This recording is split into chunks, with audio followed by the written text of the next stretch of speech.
The bells of the small village church rang softly as Grace walked through the garden, her long dress brushing the flowers.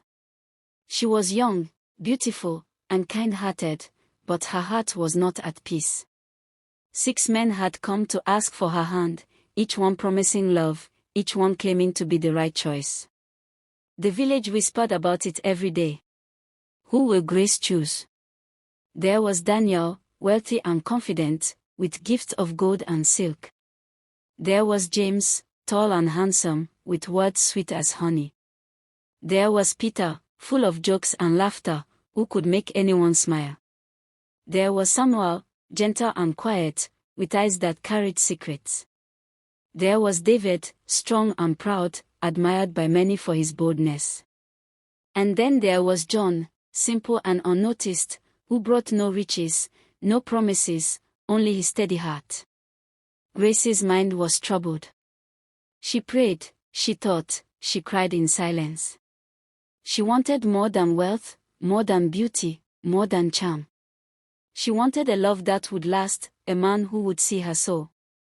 One evening, as the sun melted into the horizon, she asked each suitor to walk with her by the river. She listened. Daniel spoke of riches and the life of luxury he could give. James spoke of her beauty, comparing her to the stars.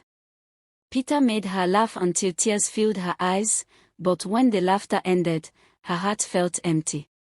Samuel spoke gently, but too carefully, as if hiding something he could not say. David told her of his victories, his pride shining in every word. And then came John. He did not speak much. He only looked at her and asked, "Grace, when you are tired, who will hold your hand? When you are weak, who will remind you that you are strong? When the world forgets you, who will still remember every little thing about you?" His words sank deep into her heart.